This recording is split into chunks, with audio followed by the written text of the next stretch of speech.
Given that it introduced the world to the talents of NBA legends like Ray Allen, Steve Nash, and Allen Iverson, the 1996 draft has, rightfully, gone down in history as one of the greatest of all time. Beyond the Hall of Famers, there were numerous great role players taken, such as Marcus Camby, Zydrunas Ilgauskas, and Kerry Kittles. And here's Jason Kidd to Kenyon Martin behind the back, off of Kerry Kittle's knee, right to a charging Richard Jefferson, and you know things are going your way. Does Kittle get an assist for that? It's the NBA, yes. Okay. By far, the best player in the draft was Kobe Bryant, who the Hornets had selected with the 13th pick, before shipping him to the Lakers a month later in July 1996.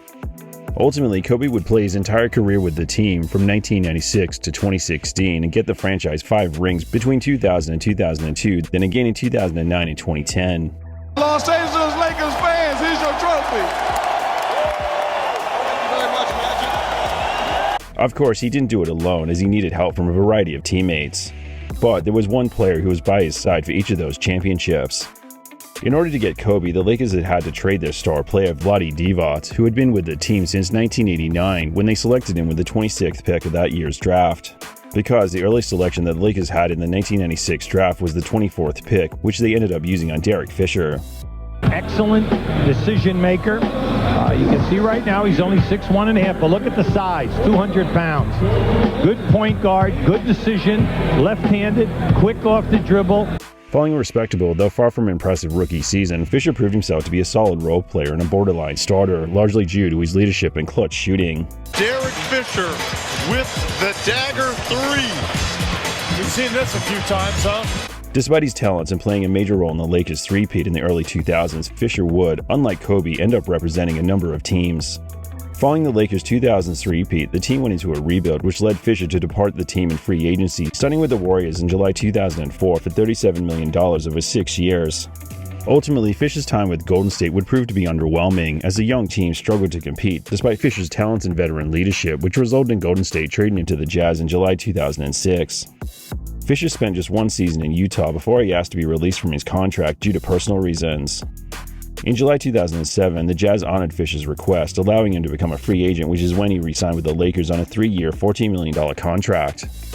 Fisher would play a significant role in the Lakers' back-to-back championships in 2009 and 2010 before re-signing with the team in July 2010, just a month before Fisher would turn 36, when he agreed to a 3-year, $10 million deal.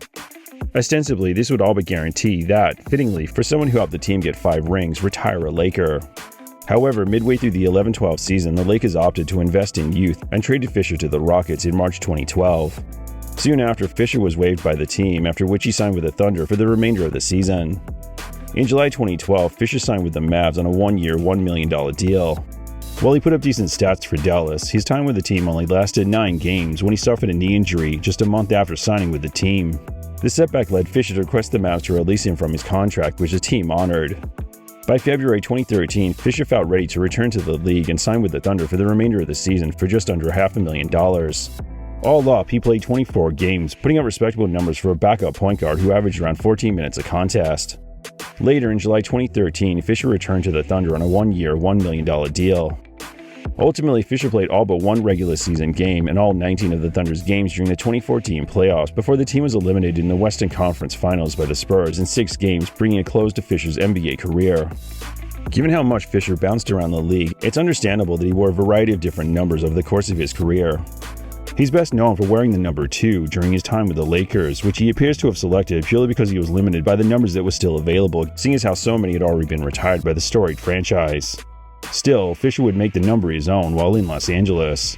I'll tell you who really was Mario Ellen, who they let go and went to San Antonio. Fisher flying inside with a jackhammer right into the teeth of the Rocket defense. Ultimately, the Jazz were the only other team that Fisher was able to wear the jersey number 2 with. Nevertheless, when it came to the other numbers that Fisher ended up wearing, they would all be meaningful. When Fisher joined the Warriors, Michael Petrus already had the jersey number 2, so Fisher opted to wear the number 4, which was a reference to his college years at the University of Arkansas at Little Rock, representing the Trojans between 1992 and 1996. For Fisher's brief time in Dallas, he wore the number 6. There were 2 reasons for the choice. Although no one on the team had the number 2, it was off limits at the time because the last person to wear it had been future Hall of Famer Jason Kidd, and the team were weighing out whether or not to retire it someday. So Fisher chose the number 6 in reference to the fact that he was chasing his 6th ring. Fisher also wore the number during his second stint with the Thunder in 2013, as Thabo Sefolosha already had the number 2 when Fisher rejoined OKC. But of all the jerseys Fisher wore, other than number 2, it was the number he wore for his first stint with the Thunder that had the most meaning for him. When Fisher joined the Thunder back in 2012, he opted to go with the number that would serve as both motivation and a shot at his critics by selecting the number 37. It was a reference to his age at the time and the fact that many in the basketball community felt that he was now too old to even still be in the league, particularly on the defensive end, as he often struggled to keep up with much younger and quicker opponents. So Fish was worried about jumping outside of the arc. Brewer didn't know he was there. But after the Thunder's main backup point guard, Eric Maynor, was ruled out for the remainder of the 11-12 season in January, Fisher helped OKC to get to the 2012 finals where they matched up against the Heat.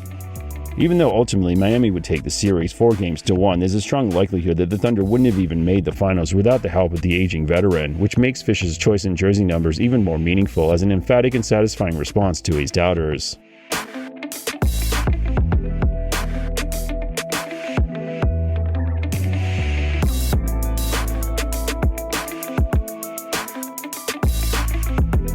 Points for Tim Duncan. Here's Fisher with a catch and shoot. You talked about the, 2 billionth big shot by Derek Fisher.